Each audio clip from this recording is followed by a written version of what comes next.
Hello, everyone, and welcome to another episode of the Crypto Entrepreneurs Podcast with your host, Charles. Enjoy.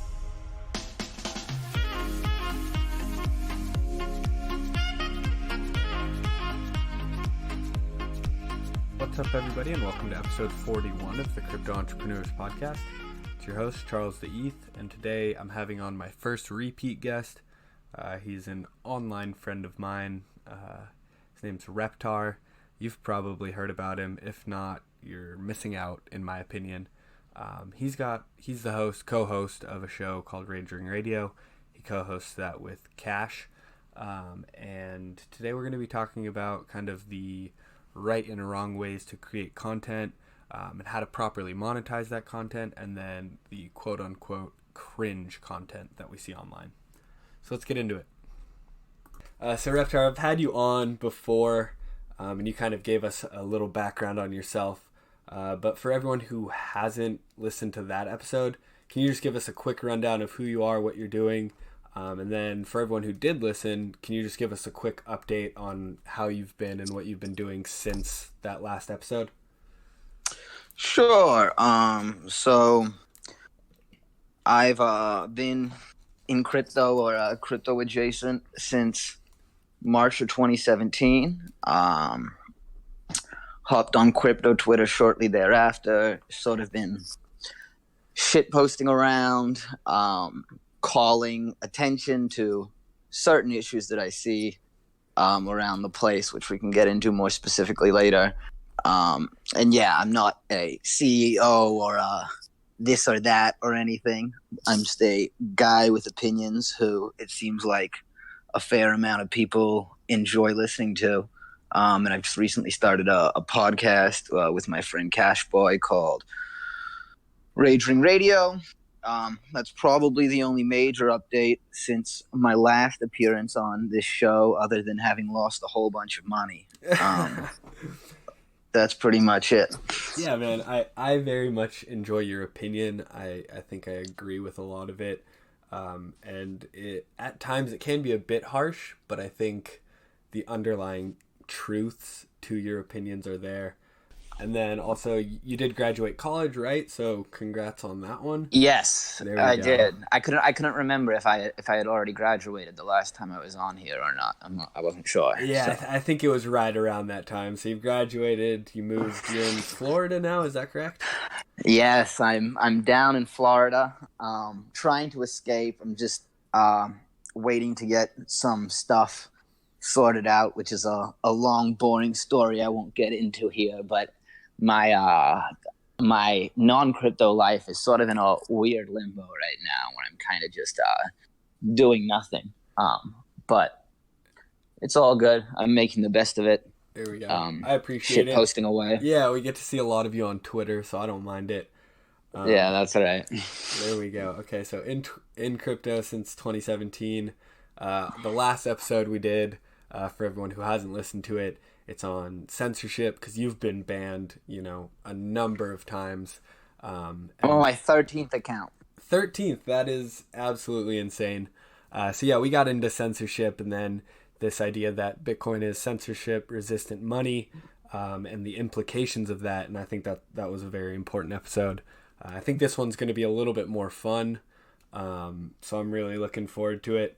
So you did mention Reptar Radio, and there's a lot of people on crypto Twitter and in the crypto scene in general, and they're just trying to grab every single dollar they can. They're trying to make as much money as possible, and a lot of people who are doing it on crypto Twitter are creating content and then using that content to promote or as sell ad space in a sense. And I think there's a right way and a wrong way to do that. So can you just talk to us about your thoughts on this whole thing?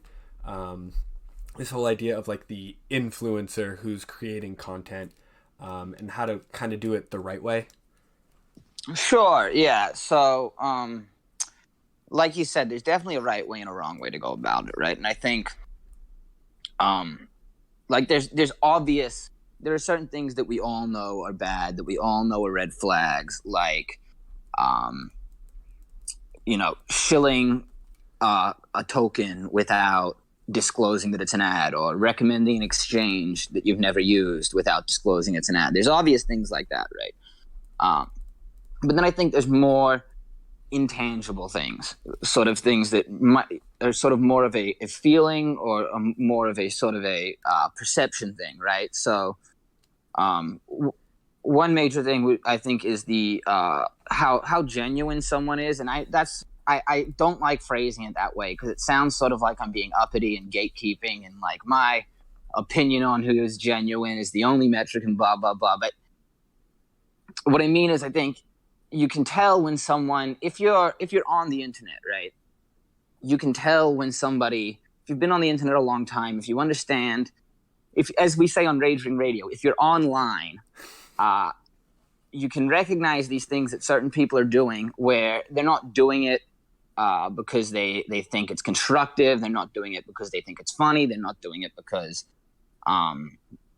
even because they feel like it. They're doing it usually to build a brand, to get something out of you for some other end. Like, does anybody really believe that these people who are making giant Bitcoin candles and tweeting dumb platitudes about, oh, there's only 21 million Bitcoins every single day, day in and day out, all hours of the day, are they really just that excited about Bitcoin? Maybe some of them are, but there's means to an end there, right? And I think increasingly, and this is even outside of crypto, this is more of a general statement. I think increasingly we're living in sort of an attention-based economy, right? Now that everyone's got their own platform, everyone's their own content creator, everyone can make their own movies, make their own podcasts, make their own videos. Your attention is a valuable commodity, even just in the fact of reading tweets. So what I think a problem is these people who, and this might sound a little contrived, but like people who maybe they're not directly grifting for money, right? Maybe they're not taking money to show you a token, but they're throwing out this sort of meaningless drivel that is obviously like bait, that is obviously something that anyone who is interested in Bitcoin is going to agree with. And it's not really adding anything. And they're grifting you or scamming you for your attention, for your time. And I think that's sort of lame. Hold on, before you go any further, because I don't know that all of my audience will know the term grifter or grifting. Can you, in your own words, just describe that really quick so they have an idea of what you're talking about? Oh, sure. So grifting or grifter is sort of a kind of an old-fashioned term for con man, and it's sort of made a comeback on the internet lately, mostly actually in political spheres, for people who sort of do the same sort of stuff I just talked about, except instead of crypto, it's with like politics on the internet. These people like, I won't name crypto names, but like if you look at people like Charlie Kark of Turning Point USA, or someone like Candace Owens, these people who are just saying the most milquetoast, non-original, just they know that anyone who is relatively in their sphere, they know they're gonna like it.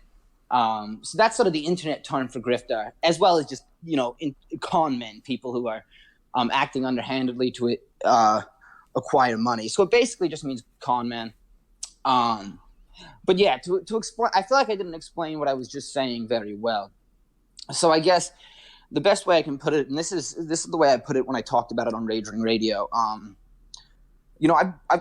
spent a lot of time on the internet. I've been in sort of a lot of different internet niches, communities, whatever you want to call them, that have sort of started off small. And this isn't me claiming here that I was in crypto when it was small. I was fairly late to the game. But for example, Gamergate, which was really a big community back in the day, or the Make America Great Again shit posting from back in 2015. All these different things, and then crypto is another one. All these different things that have sort of started off as these small niche things of people having fun, and then have sort of ballooned up into these sort of great as in big, not great as in good, huge online communities. And I think every single time you see this happen, you see these infiltrators, right? You see it I just talked about some of the political ones who have come in. So to put it like in the context of politics and to not comment on any political issues, right? Like we see organizations like Turning Point USA, this big Trump supporting organization who MAGA boomers, Trump supporting boomers give all their money to. But the organization is made up entirely of people who used to work for like Marco Rubio and Jeb Bush, or Gamergate, which was, I don't know, I could spend a whole podcast explaining what Gamergate is. But it turned from being this fun thing of people shitposting into people trying to sell you t-shirts, people trying to build their YouTube careers on it. And it ultimately all fell apart in the end because of it. Now to get back to crypto, I see that happening here. The perfect example, I think, what is perfectly illustrative is look at the rise in popularity or the rise of visibility maybe on Twitter of Bitcoin maximalism, right? Back in 2017, it was not cool, or at the time it didn't look smart, even though it might have been the smart thing in the long run, to be a Bitcoin maximalist, right? Everyone was all about the altcoins. Everyone was making money on altcoins, and that's what people were talking about. And granted, there were, except for the real sort of Bitcoin zealots who have always been Bitcoin maximalists. I'm not saying this applies to all Bitcoin maximalists, but now you see a lot of these influencers, and again, I'm not going to name names, but you all know who I'm talking about. Oh, yeah. Suddenly, I've got a couple people in mind. Big time Bitcoin maximalists, like shitcoiner portfolios, when I know that they were tweeting, when I know for a fact that these people were tweeting about buying masternodes in December 2017. You know what I mean? Yeah. And that, I think, goes back to what I was saying about what I think really matters, what I think the differentiation is how authentic how authentic in their conviction someone seems. Because the fact of the matter is, we all, like, people might say, if you're a little less tuned in, you might say, well, why, if they're not even getting paid, why bother being disingenuous on the internet? Why bother all this if they're not directly trying to sell you a product? But I think you got to sort of be aware of the fact that in the modern age we live in, everyone is sort of their own brand online to some extent, especially once you start, getting into 1,000 followers plus, especially 10,000 followers plus. That always means something, right? And views and likes. Of course, there's the dopamine, but also, even if they're not monetizing right now, those can be monetized later. A profile, having a large profile, having a large platform always matters. It always matters. And these people are aware of that. They're tuned into that. And that's why some things, overuse of emojis, double spacing between every line in a tweet done unironically, all this stuff, it's all very, very intentionally designed to trick people into thinking a post is more profound or more intelligent than it actually is. And so I think that's the big thing. And I wish I had a better word than authenticity, because I realized that's sort of it's like a gray area, it's a subjective metric. It's sort of like what seems authentic to me may not seem authentic to you, may not seem authentic to somebody else. Yeah, but I think there is like a general sense of someone being authentic. Like when I think. Go ahead. I'll name one name because I think he's big enough where it won't really matter. Look at Pomp, for example. Anthony Pompliano. Yes. If you're trying to get him on at some point, you can cut this out if you want. But if you look at Pomp and you look at his tweets, or just beef it actually, because this is probably the best I'm going to explain this. But you look at his tweets, and everyone knows they're ridiculous. I know this isn't the first time. I'm not the first person to say Pomp's tweets are fucking stupid.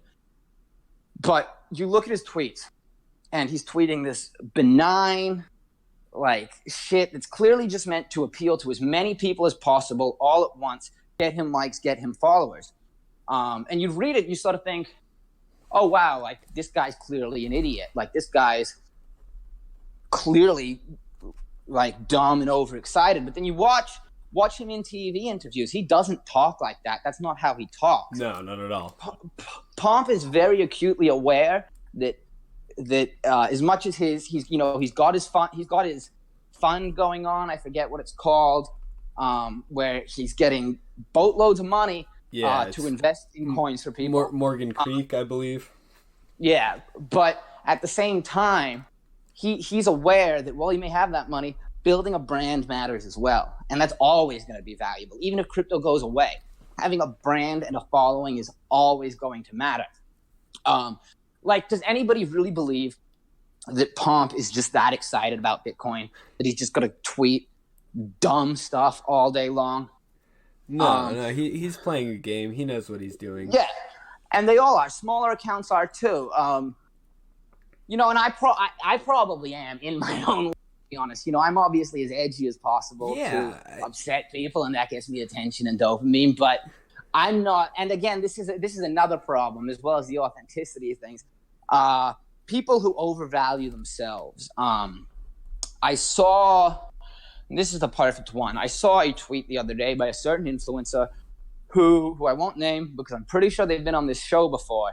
But they tweeted, you know what? I had you on to talk about censorship and the importance of not censoring people. So have at it, man. I'm not gonna stop you. Go off. I saw a tweet from Bitcoin Brecky, who perhaps is one of the most egregious offenders in what I'm talking about. And he tweets, no matter, like, we may all disagree with each other about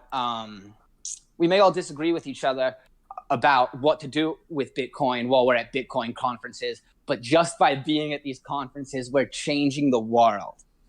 And that's what really irks me, and that's what should really raise red flags for people. They like, you're not really doing anything by being they're not doing anything by being at these conferences. Bracky could disappear tomorrow. All the other people could disappear tomorrow. I could disappear tomorrow, and it wouldn't matter. Bitcoin would still be there. These people who hold themselves so highly, I don't think should be trusted. I don't think they're genuine, and I don't think you should give them your attention. I don't know. People say, "Oh, well, what does it matter if I scroll past a tweet on my feed?" And I mean, you're free to think that way, but again, I think increasingly we're living in a sort of an attention as a currency sort of economy online. And I think you should be careful with who you choose to give your attention to give your likes to give your follows to. I was going somewhere with that. 1 second. Yeah, sure. So I see another thing. The remark about conferences, right? I feel like that's the difference. Like we just said, we all play games. We all play games with Twitter, right? We're all sort of trying to growth hack our accounts to say something that's going to get us a whole lot of interaction, and that's fine. That's fine in my opinion. But I think this sort of pretentiousness, this self-importance of we're changing the world by doing a fake German accent and getting drunk with people I know from Twitter at conferences, I just think it's ridiculous. And I think that a lot of sort of uninformed people, maybe people who aren't so sort of internet savvy, who are on Twitter, see this and they sort of fall for it, and then they think, well, that's what crypto is all about, right? These are the real crypto heroes. Now I've got to go buy my $300 conference ticket to go be at this event. And you know what the big secret is? I'm not saying this about anyone in particular, but a lot of people who you see at every conference, at every event, constantly, they've got trust funds. A lot of them, all right? They haven't made their money. They haven't made their money trading. They haven't made their money building anything. They've got trust funds, and I know that for a fact about multiple of them. They've got trust funds, or if they've managed to build a platform big enough, they've got sponsors to attend these things. And I'm not saying everyone who has a sponsor to go to conferences is bad. I have friends who have been sponsored to go to conferences. But that being said, I take from it what you will, but I think you need to be aware that when you give someone interaction, you're essentially, especially a bigger account in crypto, you're essentially paying them. You're paying them, you're giving them more opportunity to go out and do things that you probably don't get to do. So just be aware of that. I kind of got away from the question there. Yeah, a little bit, but that's okay. I told you to go off, and you did, and I appreciate that. There's just a couple things I do want to recap on that kind of were the biggest takeaways that I thought were the biggest takeaways, at least. And you started it off by saying, there's the obvious stuff. Because my question was, there's a right and a wrong way to, do this whole thing, do this content creation, be a content creator. Oh, right. I totally missed that part. Yeah. No. You got the general gist of the wrong way, which is kind of what I wanted to focus on for this question. And you talked about the obvious stuff, like the shilling, shit coins that you've never used, that are turning out to be scams. The shilling exchanges that you've never used that end up exit scamming. So there's that kind of stuff. And then you got into this, it's kind of a gray area, like both of us were saying, where it's very subjective on what's authentic, what's genuine. And it's hard with this episode because I enjoy your opinions. I like what you post online. A lot of people don't. And so my opinions kind of align with yours, where you can tell who's genuine and who's not. And this idea that a lot of these Bitcoin maximalists aren't genuine is an opinion that I have myself. And I believe that, a lot of them aren't, like you were saying. So there's less of a debate here. And so it's hard for me to argue with what you're saying. But at the same time, I think a lot of people do see this, lack of, a genuine person and these posts just to post. But there was one other thing I really did want to talk on there. And I think it's a question that a lot of people are going to have. And it's the question of, if people are just quote unquote grifting for attention and likes, what's wrong with that? And I think you touched on it a little bit, but I wanted to take it a step further where, they gain these followers, they gain these likes, and that really builds their reputation and credibility. And I think that's where the problem comes in, because when you've built your following on this kind of facade and this act, and then you can use that following to then sell stuff to them, and people think you're credible and you have this reputation, it's all kind of built on a lie. And I think that's where the problem comes in. And then there's the obvious, shilling shit for money, and that whole thing. But it's funny because both of us are content creators, and yet we're talking about everything wrong with content creating and why it's such a bad thing. But let's get into what you're doing and what I'm doing. It's podcasting. And you've got you've got Rage Ring Radio, right? And you're another content creator out there. And like you said, you push the limits for these likes and this attention. But talk to us about what you guys are doing differently, and in your sense, what you're doing right in your content creation. Yeah, sure. So I think first of all, and this isn't meant to be like any sort of brag, but like the Raging Radio is really just something me and Cash are doing for fun. And I don't mean to be holier than thou in saying that, but we really don't have any immediate plans to monetize it. Okay. Yeah, I was going to ask that if you guys were planning on monetizing at any point. Yeah, I mean, it's not something we're principled against. If someone approaches us and is like, can we advertise on your podcast, we'd consider it, depending on what the product was. Or, if in 5 years we've got a audience big enough where we can set up a Patreon, I don't think we'd be against that. I'm really not against people making money. I'm just trying to gather my words here. Yeah. It's a big issue. No, that's the thing. Because I feel like you could play devil's advocate here and say, everyone else who's creating content that saying is not genuine. Yeah, absolutely. They'll tell you the same thing, So, where's the divide there? You know what? I think the real divide is, let's say I did monetize my podcast. Well, firstly, a big thing. It's not really a crypto podcast. Well, crypto comes up sometimes, obviously, because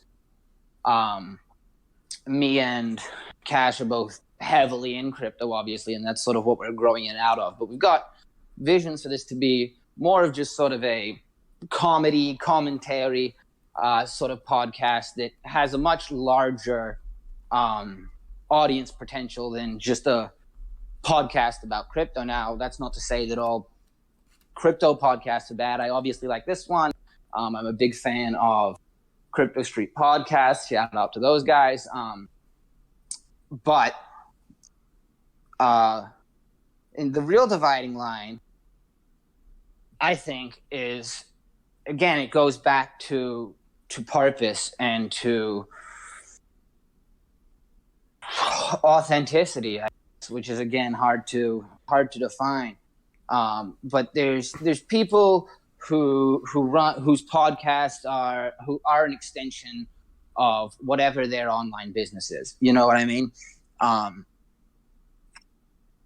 Shil Nye, for example, he's great at what he does. He is great at branding. I'm not going to deny that. He is great at that. But if anyone thinks he's really doing a podcast because he's interested in sitting down and talking to people, you're foolish.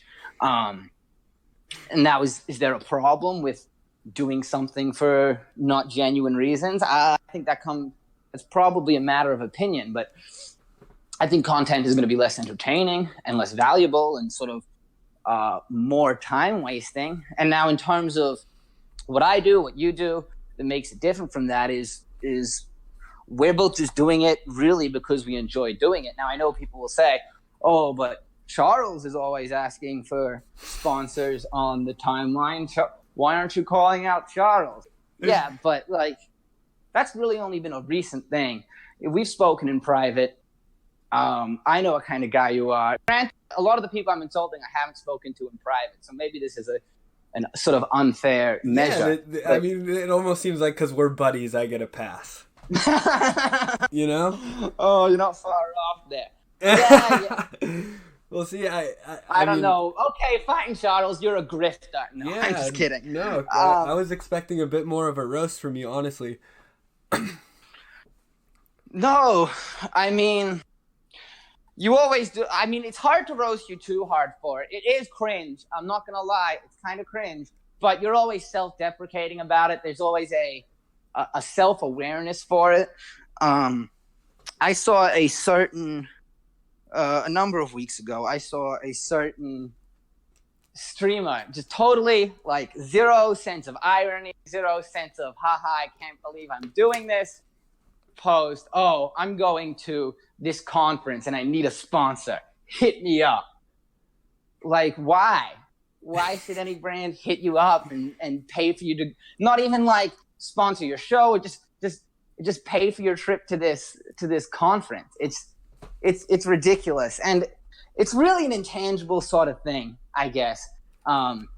But 11, I think self-awareness is another important thing. And I guess that sort of goes back to that thing about Brecky saying, we're all changing the world by being at conferences. These people who have zero idea how sort of ridiculous, how grifty, how useless what they're saying sounds. And so you're always like, and actually perfect example, right? Perfect dividing line. I complain a lot about people shilling stuff. I complain a lot about people, shilling stuff, building a brand, blah, blah, blah. But I have no problem with perhaps the guy who most people would accuse of being one of the worst. I have no problem with Shill Gates. And that's not because he's my buddy. We're not really buddies. We've had big blow-ups in the past. But he goes on and he says, I'm here to make money. I'm here to market stuff to my followers. And so he tweets out shitty stuff and he laughs about it. He's like, haha, I'm making money by you guys looking at this stuff. So he's very honest and open about it. It's the honesty. He's self-aware. Yeah. Yeah. And I think maybe that's what it is with you as well, is that you go on and you say, yeah, I'm asking for a sponsor, give it to me, ha ha ha. And there's always a sort of self-deprecating element to it. But yeah, I think I'm trying to sum it up. No, I know that I was thinking about the question about like what's the difference. I mean, I think you hit it pretty right on the head there with the whole like the intention and honesty behind it. Because Shill Gates does get a lot of shit, but I am also pretty okay with him because he's just so brutally honest about it. He's like, hey, I sell ad space. These are probably scams. But I honestly think it's hilarious. And I know people who won't like me for saying that, but I think it's funny. Yeah, no, same. And I want to make it clear, like I have zero issue with people making money. Yeah, secure the bag. You know what I mean? Do what you got to do. But I just want consumers and people who are at home looking at this stuff, reading at this stuff, listening to this stuff, watching this stuff, whatever it may be, to be aware that as we've moved into this sort of age of everyone, it used to be the content you consumed was whatever the TV studios were putting out, whatever the movie studios were putting out. And you could choose between what TV shows you like and what movies you liked, obviously. But at the end of the day, most of them were going to make money. And if they didn't, they'd be gone pretty quickly. But we've moved into an age where it's not just big companies or studios anymore. Everyone is their own content creator. And in the same way, you wouldn't go see a movie you don't like. If you morally disagree with the message of a movie or a TV show, or if you don't like someone who's making the movie, you wouldn't go and watch the movie, right? You sort of got to think of the internet and content on the internet the same way, right? Except instead of voting with your dollar or your price of admission or your cable subscription or whatever, you're paying with your attention. That's not meant to be a pun on the phrase paying attention, but you're paying with your attention and your interaction. And I think if people take one thing away from this, it would be, if you're not aware, you've got to aware that that attention and interaction is the currency of the internet right now. And I know we're not a crypto podcast. People don't like other things being called currency of the internet, but that's the way it is. You're paying someone, and even outside of, to go back to another thing people might be doing, we said people are getting trips to conferences, people are getting paid to show products. There's also increasingly, if you're looking for a marketing job or a social media manager job, people are able to put on their on job applications, on resumes. I built this social media account to a bazillion followers or whatever. So it's valuable. I think is the biggest thing that I'm trying to get across here. Yeah. And you can be scammed for it. And I think a lot of people realize that, like we were saying earlier, like I was trying to say earlier, there's things you can recognize, right? The double spacing between lines and tweets, generally a red flag. That was my last tweet, so I feel personally attacked right now. Fuck you. But people who do it every tweet. Yeah. Lots of emojis and tweets, and the platitudes, I know who. That kind of platitudes, exactly. Meaningless drivel. Pomp is great at it. Look at Pomp's Twitter account, but compare Pomp's Twitter account to how he speaks. He doesn't talk like that. Yeah. He's a fairly well-spoken guy, as much as I hate to give him a compliment. No, I he's think, a well-spoken I think so. Guy. So he's got to be tweeting like that for a reason, right? He's got to be tweeting like that for a reason. And the reason is he's trying to build a brand, and he tweets the most sort of. I keep coming back to this term, but just milquetoast, middle of the road, lukewarm. Obviously, people are going to like this, and you challenge these people on this sometimes. You challenge a Pomp or a Brecky or any number, or a BitBoy Hodl, for example, and they say, "Oh well, where's increasing adoption, big time tweets?"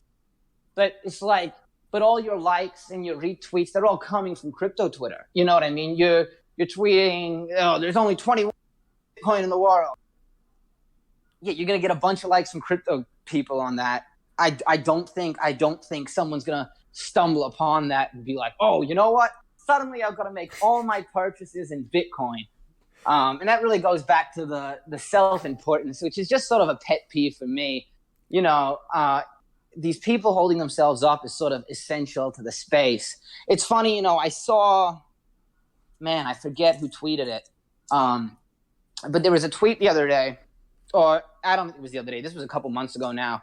But someone tweeted, I've got a lot of friends who have left the crypto industry because there are only jobs for developers. There's not enough jobs for marketers or administration people or a variety of other fields. And it's sort of like, well, yeah, exactly.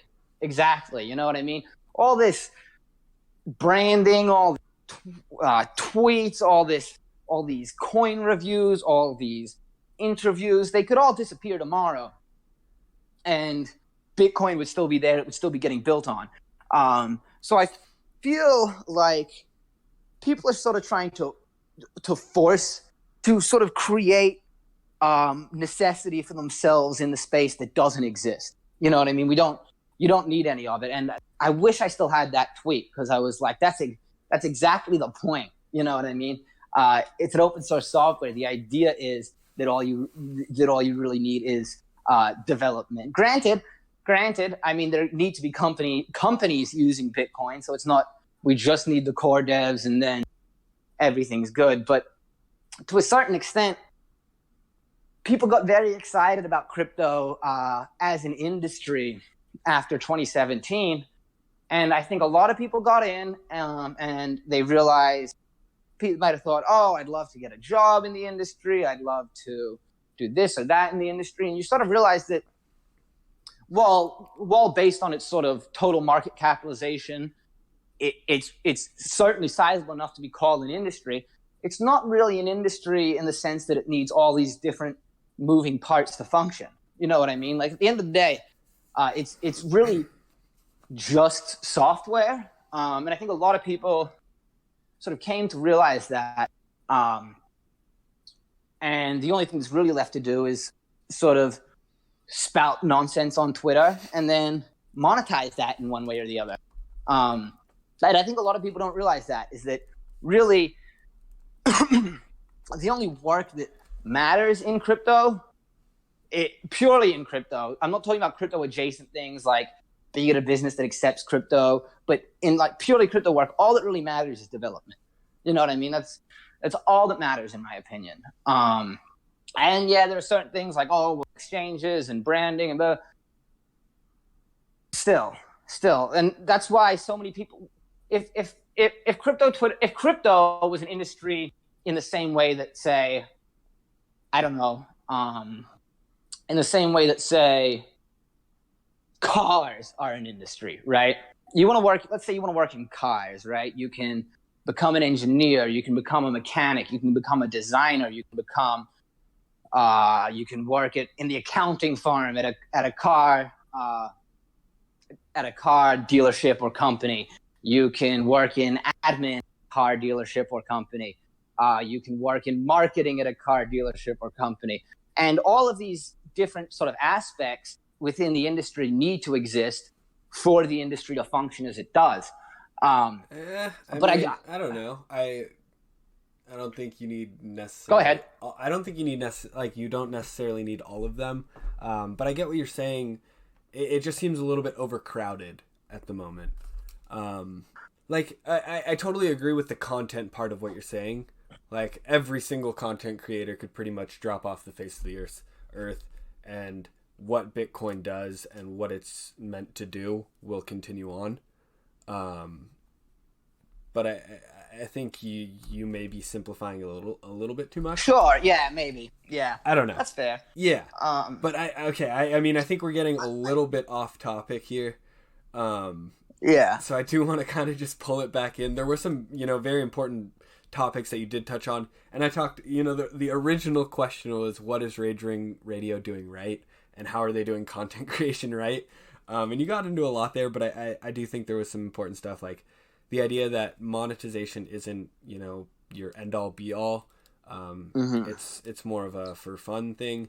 And I mean, I think you can start a business or start creating content with the goal of making money. But that gets into the whole idea of being genuine, not being genuine. And then another thing that I did want to, speak on is that it really seems like with some of these guys that you're calling out, it's a little bit one-sided, where they're tweeting out this platitude to you and that's all you're receiving, and then you're giving them back, a like, a follow, a retweet, this engagement that they can then use to build their brand. And so they're gaining a lot from it while others are gaining, practically nothing from it. And then I think if you look at some of the people that you said you're okay with, people creating contests, I'm just going to use mine, for example. I think that there's a lot of value. I mean, I could be tooting my own horn here, but I think there is a lot of value to be gained from, this kind of podcast where you can come on and listen to someone who's built a business and learn from them.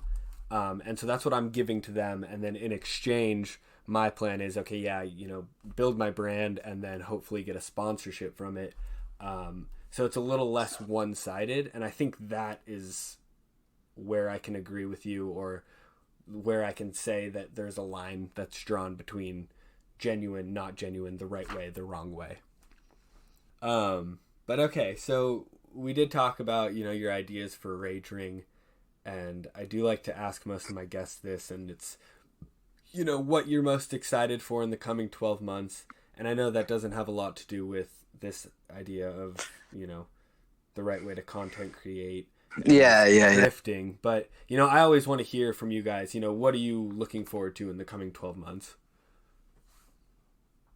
What am I looking forward to? In terms of what I'm doing, or just generally? Because generally, obviously, the Joker movie. I was actually going to save that for the end.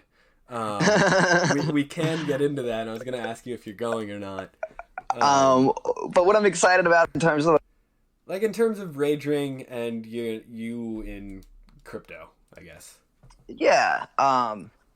So I guess I'm first of all, I'm very excited to have finally started doing this. You know what I mean? I enjoy entertaining. It's sort of something I like to do, as people who know me know. So I'm glad to be doing it. I'm excited to see where it goes. I'm excited to see really if I can stick at it, because I've got a bad habit of sort of starting things and not sticking with them. So I'm excited to really make an effort to sort of grow an audience. And again, like I said earlier, the real goal is to grow outside of crypto Twitter. You know what I mean? I don't. I think there's plenty of great crypto podcasts out there. You know what I mean? You do a great job. Prince Dale and Killer do a great job. You don't have There's to lie to me. I know you're on my show, but you don't have to lie to me. I'm not. There's plenty of people who are much more knowledgeable than me, running crypto podcasts that are great. You know what I mean? And then there's also so many that are subpar. So me and Cash really don't have any interest in creating just another sort of middle of the road subpar crypto podcast. You know what I mean? We want to make something that's sort of entertaining for this sort of new sort of group of, I guess, Zoomers, but also younger millennials who no content really caters to. You know what I mean? Like, if you look at a lot of content out there, even outside of the internet, a lot of it is all sort of built for, people in their 30s, Gen X. Are you saying podcasts? I think or content in general? Oh, no, I'm talking media to consume generally. With exceptions, obviously. Yeah.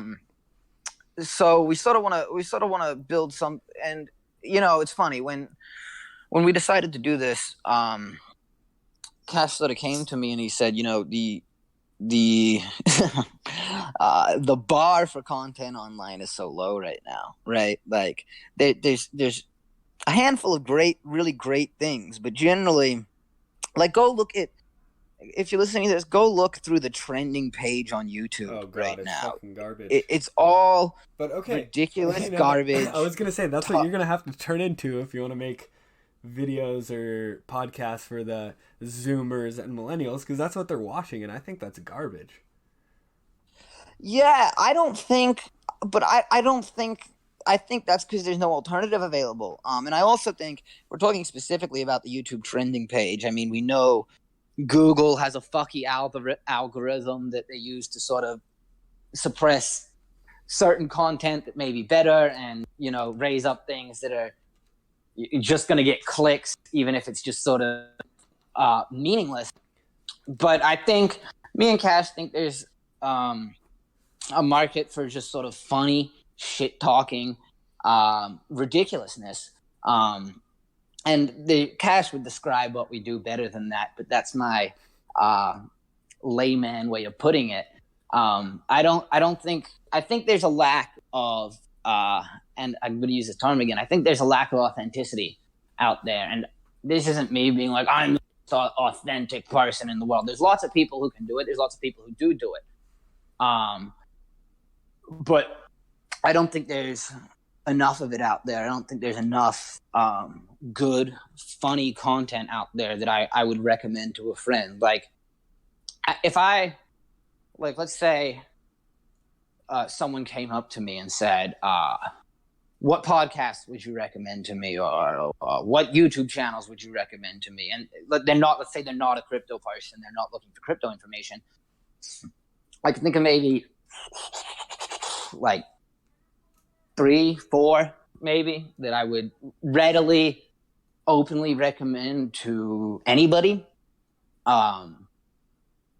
because there's so much stuff out there that is just being sort of made for the sake of existing, for the sake of generating ad revenue, because they know someone is going to click on, top 10 scariest Facebook videos, or like, I filled my garage with golf balls and here's what happened. You know what I mean? And an ad will play and someone will see nothing, basically, and they might regret watching the video, but it doesn't matter. Google got their money. Whoever made it got their money if they haven't been demonetized by Google.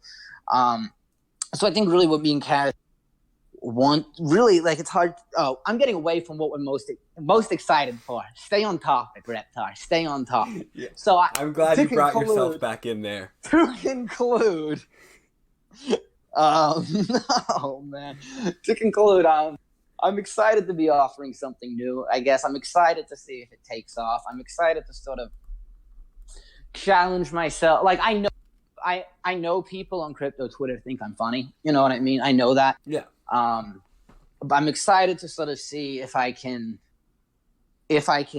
grow past that. You know what I mean?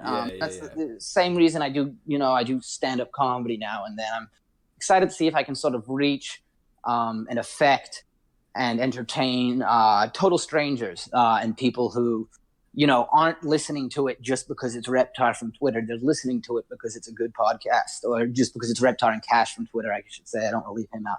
They're listening to it because it's a good, entertaining, maybe even occasionally informative podcast. So I'm excited to sort of see how I deal with that and if I can meet that challenge. It might be a disappointment, but we'll see. Yeah. You know what I mean? Yeah. I mean, I'm stoked to see where you guys go. I think you're going to have a bit of an uphill battle.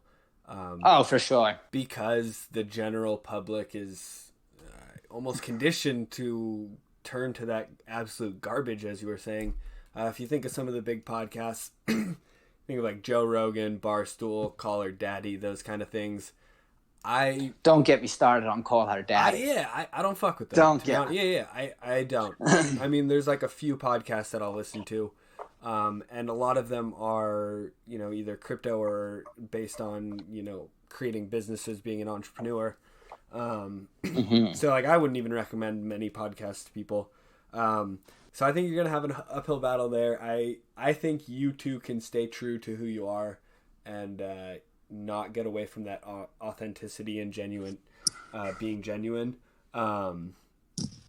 So best of luck to you guys there.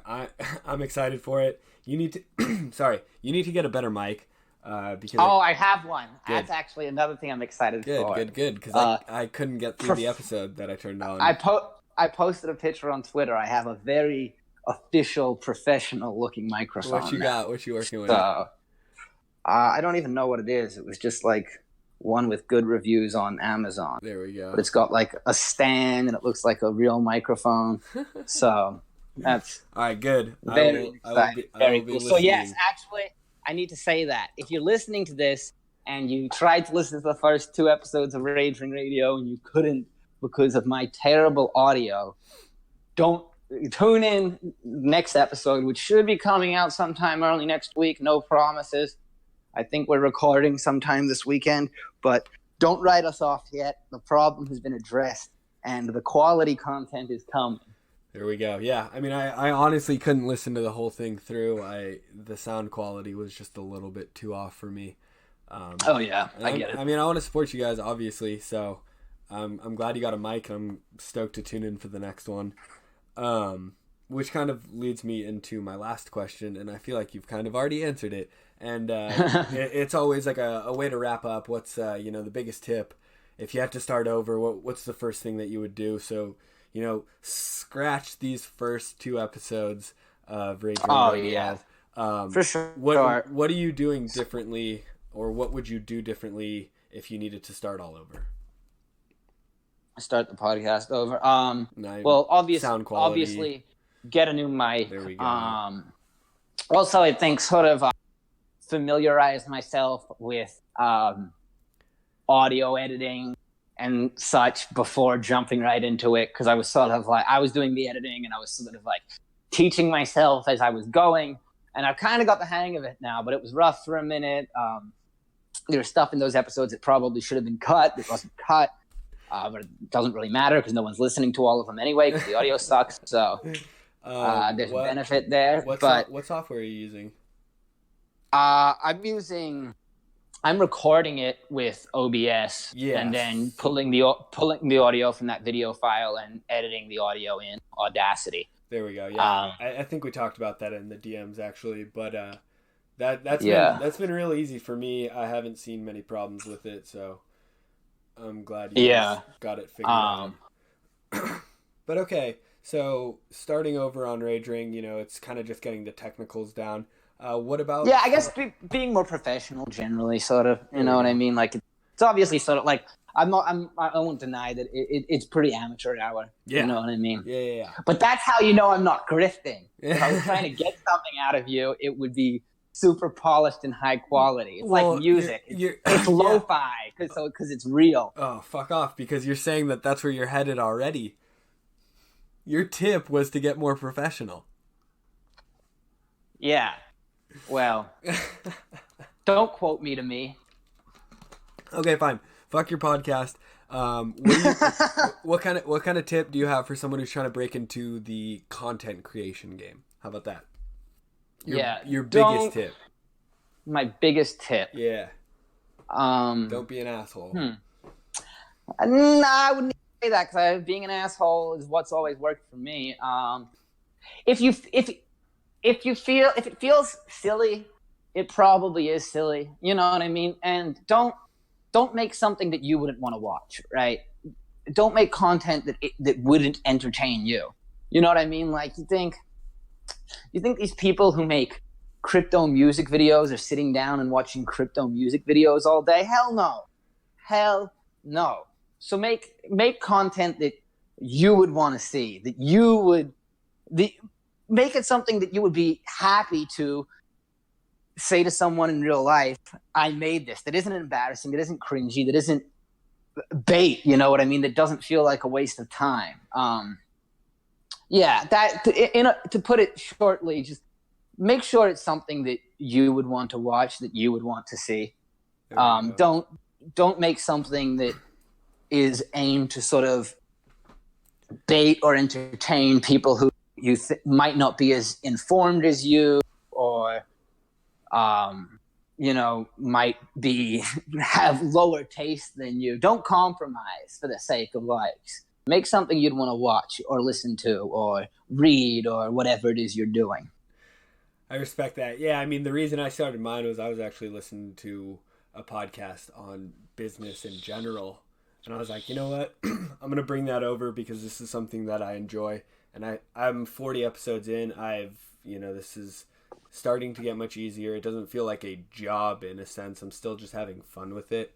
And it is something that I would. And now you've got super successful businessman Reptar on your show for the second time. Am I the first repeat guest? Yeah, you are. I hate to suck your dick and boost your ego, but I very much enjoy your content, so I was happy to have you on for a second time. Yes. And it's totally not that I'm running out of content or anything like that. No. Well, I thought it would be more fun because we hadn't really interacted like when I first came on. No, you know what I mean? Obviously now it was way more professional. So yeah. Yeah. Sorry, I was sort of scatterbrained the whole episode, everybody. It's all good. But no, okay, so you came on and you just went after all the influencers. Is there anything else that you'd like to add?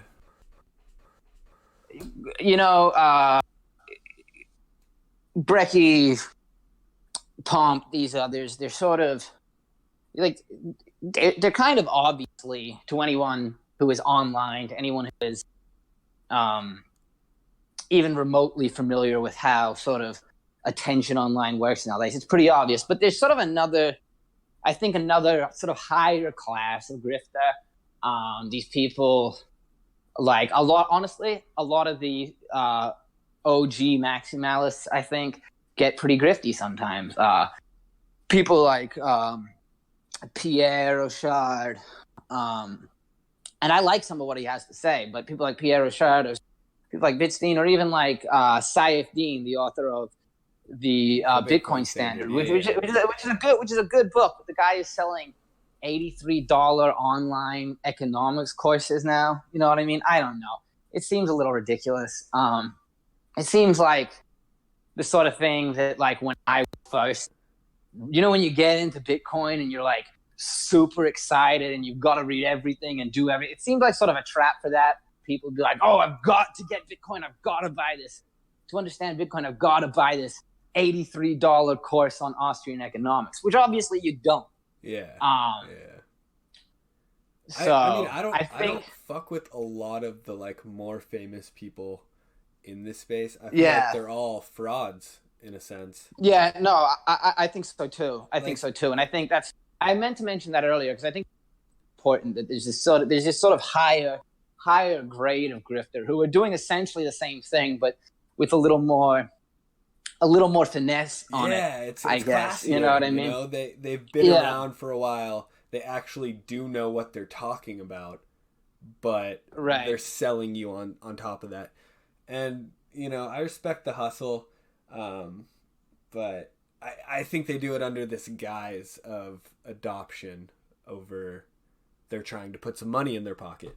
You know something that really grinds my people? You ever notice how people people are constantly just coming up with dumb metaphors for Bitcoin, like, here's why Bitcoin is like a pair of shoes. Here's why Bitcoin is like an egg. Here's why Bitcoin fucking stupid. That's another red flag. People doing that don't trust. The other day I saw, I think, Carbon Based posted it. Shout out to Carbon Based. You should have him on.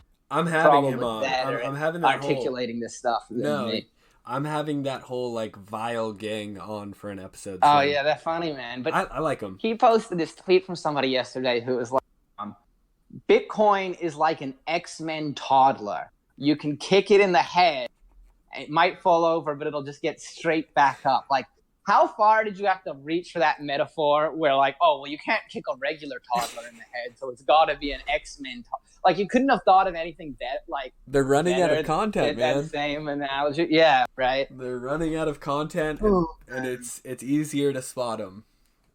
Everyone remember to listen to Rage Ring Radio. New episode. You don't have to listen to those first 2 episodes if you don't want to. They're funny, but the audio is awful. But look out for the 3rd episode this week. Not 3rd episode of this week, but 3rd episode of the show coming out this week. Check it out. It's going to be great. We got lots of stuff to talk about. We talk politics, internet drama, general goings on in the world. Give our own hilarious, fresh, original, non-grifter takes on them. So check that out, everybody. There we go. Yeah, I was going to say, plug yourself. We'll have that link in the description so like anyone can find it really easily. Not that I get that many views, but hopefully we'll send some people. Hey man, I get even less than you do, so everything counts. All right, man. Before we go, you want to shout anybody out? I know I've been trying to do this at the end of episodes. Show yourself and shout out anyone that you want. You called a lot of people out, so let's do the opposite.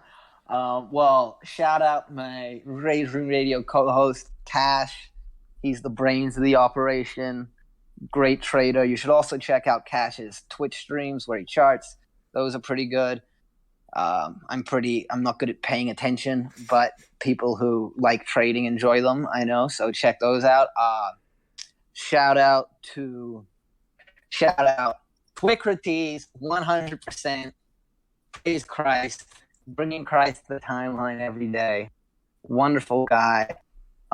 Shout out to Prince, without whom I would not be on Twitter anymore.